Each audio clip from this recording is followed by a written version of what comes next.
Good morning, dear students. Welcome once again. In our last class, you might have remembered in the chapter The Mughal Empire, what we have read. We have read about different rulers of the Mughal Empire, right? Humayun, Babur, then your Babur, Humayun, then Akbar, Shahjahan, Jahangir, everyone. About all those rulers we have read, right? Moreover, we have also read that what were Mansabdars, what was Jagir. You might have remembered everything, right? So now at the last we have discussed about Sulh-e-Kul, right? Here, this is the portion where we have left in our last class, right? The idea of governance, how the Akbar's idea on governance helped him to come forward with the good ideas. Okay, so he was often kept on discussing or in having the debates with whom? With religious scholars in order to get the ideas, right? You might have remembered. I think you might be learning these things, revising these things time and again to have a better concept. Okay, now let's proceed on with today's session.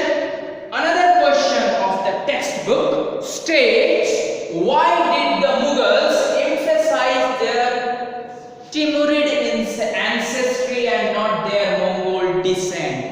Remember who were Mughals? Mughals were the descendants of Genghis Khan and Taimur. I have already discussed, right? Now this Timurid ancestry they emphasize, they give importance. They always talk about, they were in fact proud. They are proud to tell that they were the descendants of Timurid. They like this ancestry. We were the children, or we were the young ones. We were the offsprings of Timurid. Whereas they hate to say that we were the offspring or we were the children of Mongol, that is Genghis Khan. Question is asking that only. Why they feel proud? Why they give importance to their Timurid ancestry? That means they were proud of telling that they love Timurid ancestry. They were the children of Timur. Okay, not of Genghis Khan. This is the question. Okay. Now, Genghis Khan's memory was associated with massacre of innumerable people. The word massacre means to kill, right? So massacre means killing thousands of people, killing too many people. Okay, innumerable means too many, large number of people, having no counts, having no numbers. Innumerable. Okay, huge, large.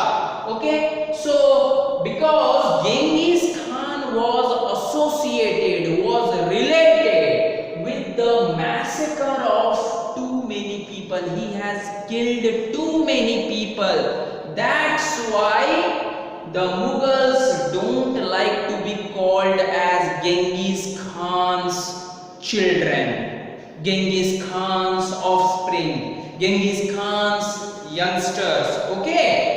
In fact, on the other hand, they were proud of their Timurid ancestry as they captured Delhi in 1398. That means if we talk about this Timurid ancestry, these Timurids captured Delhi. They became the sultans of Delhi in the year 1398, right? So this Timurid family captured Delhi because of their power. They come into Delhi throne and they have captured that Delhi throne, the very famous, they became the Delhi Sultans in 1398, right? That's why Mughals always consider themselves, Mughals always feel proud to hear that we are the young ones, we are the offsprings, or we are the children of Timurid, not of Genghis Khan. Okay, they hate this Genghis Khan's family, though they came from Genghis Khan and Timurid, but they hate this Genghis Khan family because he was associated with killing up of thousands people, killing up of too many people. Okay, Genghis Khan has murdered, he has killed too many people. That's why Mughals didn't like it. In fact, they liked Timurid because they were Delhi Sultans. They were the part of Delhi Sultanate in the year 1398. Clear? Yes. Why they love Timurid ancestry? Why they love Timurid family, not Genghis family?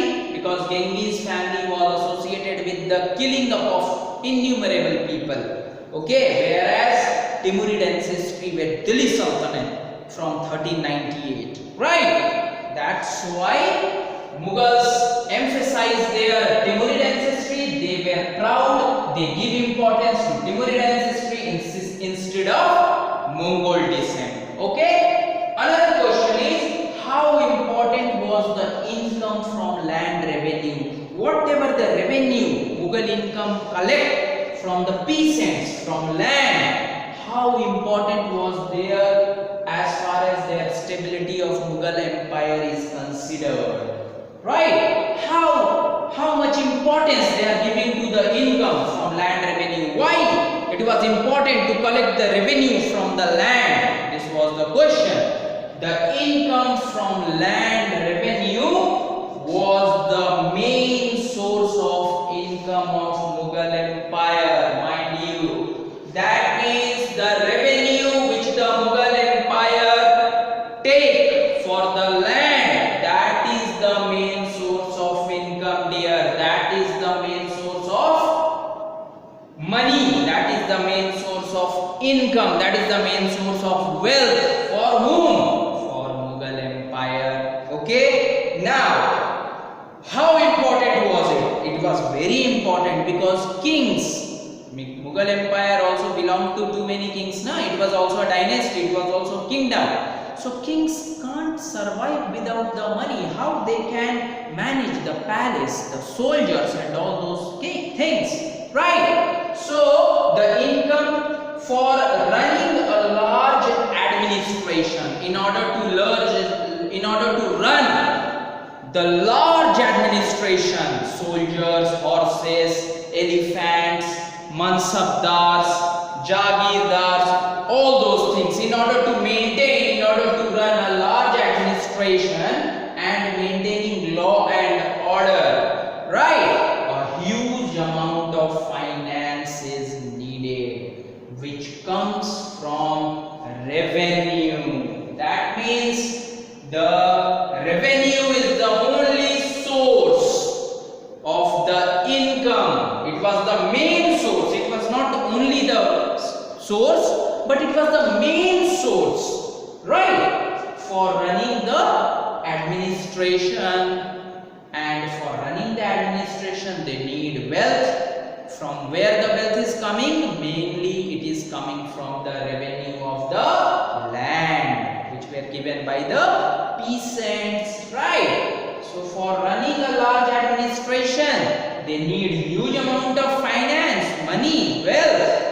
That's why it was the main source of running the administration. That means the revenue from the land is the main source for running the administration. Moreover, land revenue is also important for salaries of soldiers.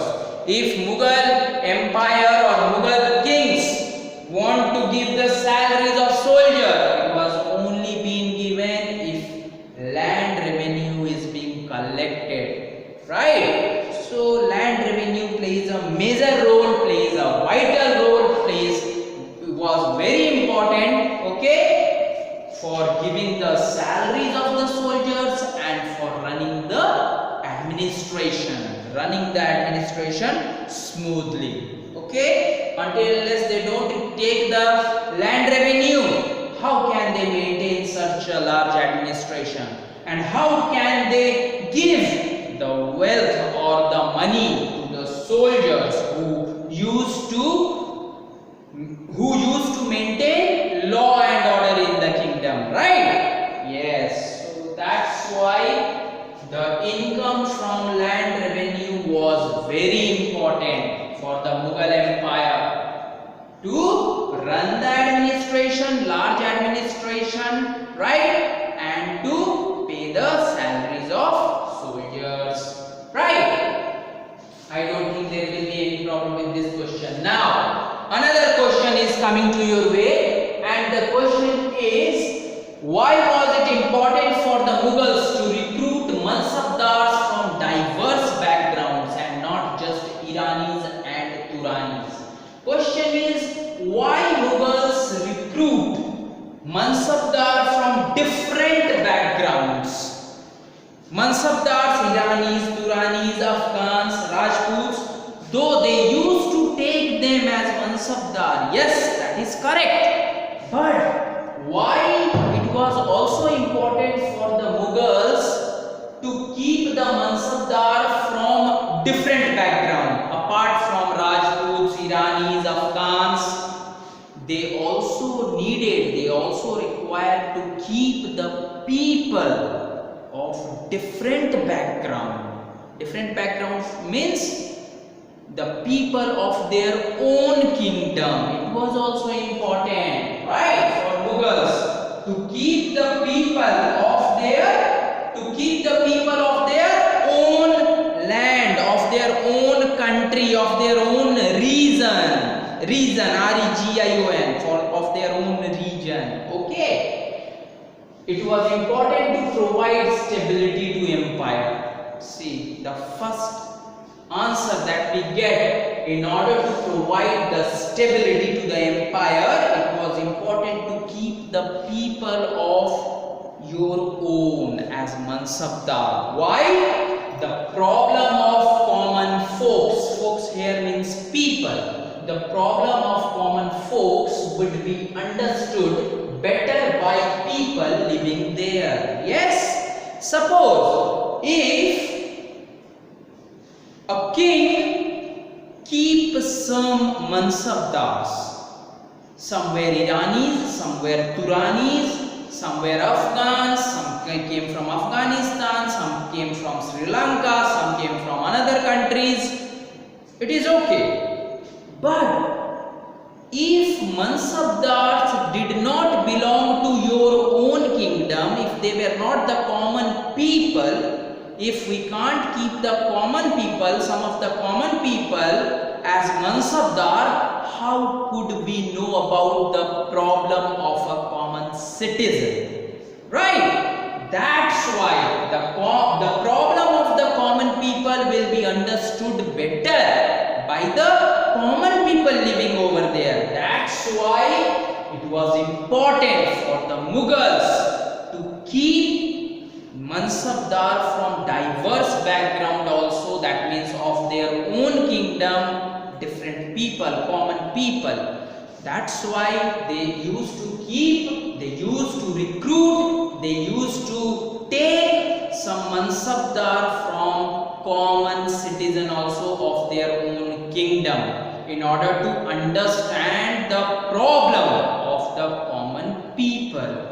Okay? Now another thing is to balance and respect the diversity of the country. If I am taking Rajputs, if I am taking Marathas, if I am taking Iranis, Turanis, Afghans, why shouldn't I keep my people also with me? In order to show that I am not doing any partiality with any people, isn't it? So to balance and respect the diversity of country, okay, difference of the country, diversity means difference, right? So in order to respect and to balance the diversity of country, it is important to keep the people from diverse background, from different background. Okay? Now, third point is, they also do not want the people to rebel. Rebel means to revolt, right? So they also do not want the people to rebel against them on small issue of mansabdar. Okay? So they don't want the give a complaint that you have kept the Mansabdar from outside, but you have not kept any Mansabdar from our country, from our own kingdom. So they may revolt by asking this question also, right? So that's why the Mughals always taken a keen care, have taken a very good care in recruiting the Mansabdars, in keeping the Mansabdars from diverse background, including common people also, right? Common people of diverse backgrounds, right? So because of these reasons, it was important for the Mughals to recruit Mansabdars from diverse background, right? And not just Iranis and Turanis, right? Now another question, like the Mughal Empire, India today is also made up of many social and cultural units, right? Mughal Empire, because they recruited Mansabdar from Iran, Afghanistan and other countries, the condition became same as it is, as the condition of India is right now. We have Andhra Pradesh Telugu speaking people, Karnataka Kannada speaking people, Maharashtra Marathi speaking people, West Bengal your Bengali speaking people. So people from diverse background, from different background, form the cultural and social units, right? Now does this provide a challenge to the national integration or national unity? Yes, obviously you can also think like that people from different backgrounds are in India, right? Some are Marathis, some are Bengalis, some are Tamilians, some are Dravidians, different caste people. So will there be a question that they will remain united? This is the question. Doesn't they pose a challenge or a threat or a danger to national integration? In wide view, if we will think, yes, it will pose a threat, danger, challenge. But today India follows a culture or tradition of unity in diversity. We have different diverse background people, right? But still India is considered as the land of unity in diversity. Though our languages are different, our foods are different, our customs are different, our traditions are different, still we all are one and we are Indians first, right? So people living here are united by heart. Mind you, people living in our country are united by heart and love the diversity of their own country. They love the diversity. Yes, you are Bengali speaking, teach me also Bengali. You are a Marathi speaking, teach me also the Marathi. Like that only. They are from different background, but they are one. They are united by hearts, right? Moreover, they got the right to choose their own government and freedom to do what they want without harming anyone, which was not the case under Mughal Empire. There is a difference. We have the right of choosing our government, right? By casting our vote, we all Indians, though we are belonging to different background, different caste, different creed, different sectors, but we all are Indians and we choose our government by casting up a vote. We choose our representative as per our will, as per our wishes, right? Which was not there under Mughal Empire. A king's son will become a king. This was the rule only, but in democratic form of government, such things will not happen. In democratic form of government, all the people of the country will together take the decisions, isn't it? That's why they got the right to choose their own government and freedom to do what they want without harming anyone, which was not the case under the Mughal Empire. So India is integrated country pose a challenge to national integration. Okay, because we are belonging to diverse background, there is no doubt about it, but it will not pose a danger, it will not pose a challenge to national integration, because we together choose our own representatives. We have the right of it, and moreover we can't harm anyone, because the rights, fundamental rights which were being given to each and every citizen does not allow us to harm anyone. Okay, that's why India is integrated country, united country, and never pose a challenge to national integration. Okay, it's a question of debate and discussion here. Okay, but should be thought of very carefully. Now moving on to the next question. Oh, the question answer got over, but some additional questions are there. See the first question. When did Humayun recaptured Delhi? Remember, Humayun was beaten, was defeated, right, by Sher Khan, right? Then again he recaptured Delhi in the year 1555. Yes, you might have remembered, right? Another question coming to your way. Who was the first Mughal emperor? Now you have to name the first Mughal emperor. Who was the first Mughal emperor, dear? It was none other than Babur. Yes. Another question coming to your way. Who gave shelter to Humayun when he fled to Iran? When Humayun was defeated, okay, Humayun was defeated by Sher Khan. Remember, he fled to Iran. That means he escaped to Iran. Remember? Now who gave him the shelter during that time? He was Safavid Shah. Okay, so he was Safavid Shah who gave shelter to Humayun when he fled to Iran. Okay, these are short questions but things to recap upon. Interesting questions, isn't it? Now another question coming to your way. Who defeated Sultan of Delhi? Ibrahim Lodi, and where? Remembered? Who defeated Ibrahim Lodi and where? Yes, it was Babur who defeated him in the battle of Panipat, in the first battle of Panipat in the year 1526. Right? In 1526, first battle of Panipat took place, and in 1556, second battle. Right? So he was Babur who defeated him in battle of Panipat in the year 1526. Remembered? Yes. Now another question. What forced Humayun to flee to Iran? What forced him? This is the question I am repeating time and again. What forced Humayun to flee to Iran? Yes, he was defeated by Sher Khan. Yes, that's why he flee away to Iran. Sher Khan defeated Humayun and forced him to flee to Iran. Very simple answer, isn't it? I don't think there will be any problem with this question.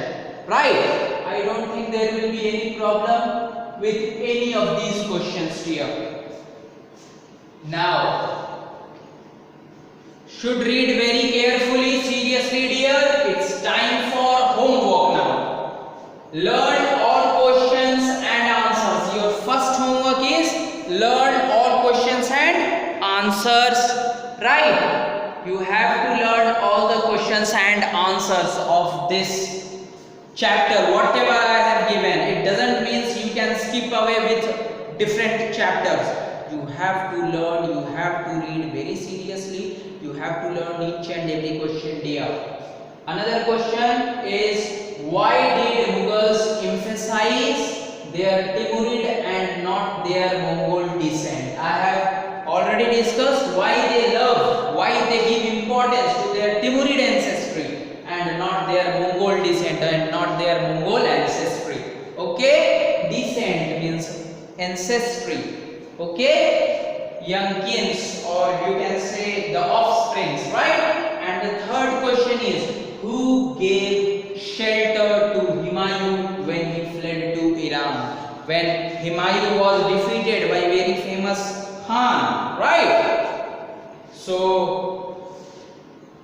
who gave the shelter to Humayun when he fled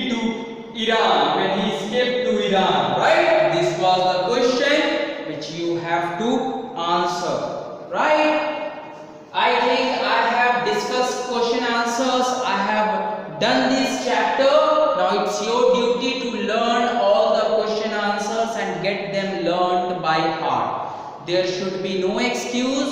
There should be no excuses from your side, okay, that such and such thing has happened. Read seriously, dear. Do well in your studies, especially SST, because being an SST faculty, I will tell you should learn very seriously and you should learn in order to make a good progress this time. It's a high time for you. So this chapter has got over. In my next class, I am going to continue on with another chapter, okay. It might be civics or geography or whatever, let's see, okay. So it's a time to say bye to you. So keep learning, keep enjoy with your family members. Thank you.